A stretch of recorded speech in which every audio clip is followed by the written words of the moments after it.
To fully understand the history and patronage of the New York Metropolitan Opera, we first have to start with the Academy of Music Opera House in New York City.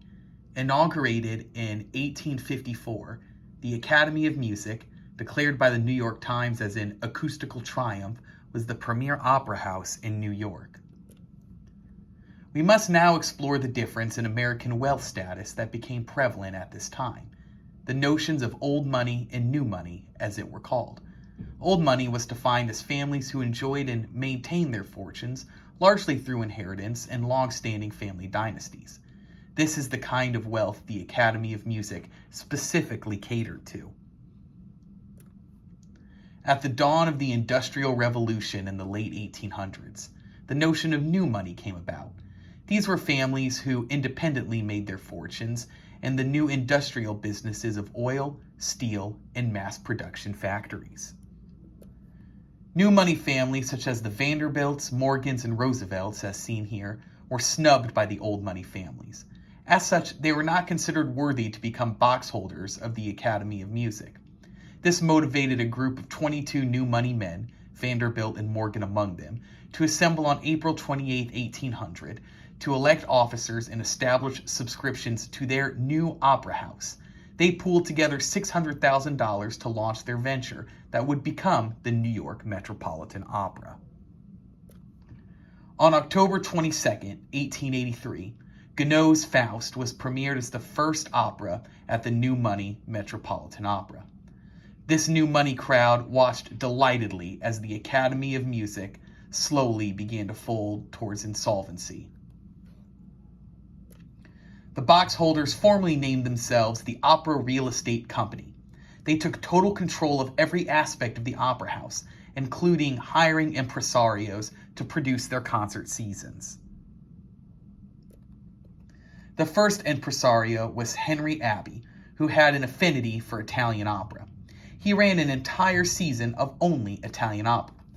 The general public concert goer was not at all impressed with Italian opera, and the Met lost $300,000 that season. Abbey was summarily fired by the Opera Real Estate Company. In place of Abbey, impresario Leopold Damrosch was hired. Damrosch was a German, conductor of the newly minted New York Symphony Orchestra, and a close personal friend of Franz Liszt and Richard Wagner. The real estate opera company loved his small budget achieved by his airing German opera. It turned out that German singers were cheaper than Italian singers.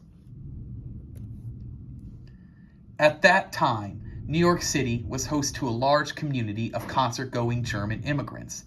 Damrosch did what Abbey had failed to do and excited the general public to fill the so-called cheap seats with his season of German opera. The opera real estate box holders kept the expensive seats.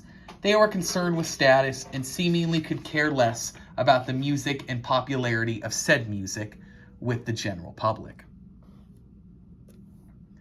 However, the box holders remained pleased with Damrosch as his seasons continually made a profit.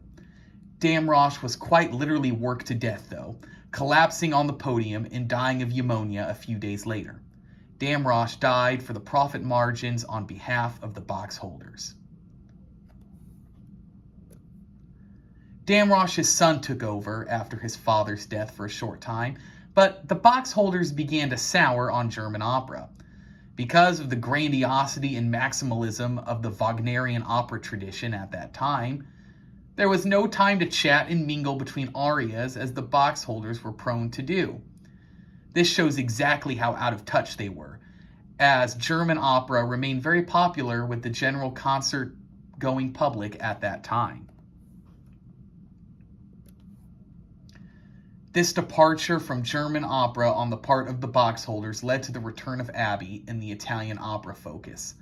The producers and performers of the Met organized into the Metropolitan Opera Board, an early shadow of the unions to come, and petitioned against this move back to Abbey. The board did not care and refused their petition. In 1892-93, the Met was closed after a fire. When it reopened, the renovated Met had built a new 35 boxes. Encrusted with diamonds, that legend says to have belonged to Marie Antoinette. Owned by the Vanderbilts and Morgans, it was called the Diamond Horseshoe. When the Opera Real Estate Company met, they met at J.P. Morgan's home. These meetings included conversations and agreements about barring Catholics and Jews from becoming members of the Opera Real Estate Company. The opera board began to organize more fervently. They rolled their eyes at the real estate company exercising so much creative control over the opera. Board member Henry Hyde wrote, "The performances are better, yet the box holders are kicking like mules." The biggest disagreement between the Opera Real Estate Company and the Opera Board came when the board suggested the Met stage Richard Strauss's inflammatory Salome, which had already gained prominence in Europe. The puritanical real estate company was vehemently against it. As a final resort, the Opera Board went behind the back of the real estate company. Board member Otto Kahn hired musical eccentric renegades Giulio Gotti and Arturo Toscanini as music director without the box holders' approval. Gotti and Toscanini would stage something like Salome in an instant, and the board was trying to wrest power from the real estate company. The real estate company was angered by the behind-the-back hires, but eventually a settlement was reached with the board. The Opera Board was able to take out a lease on the building and theater and assumed responsibility for all hires, while allowing the opera real estate puppet Andreas Dippel to be, quote, administration manager, keeping an eye on the renegade Gotti for J.P. Morgan. I see this as a relative victory for the Opera Board, and while not perfect, for the next couple decades, the Met retained some administrative stability.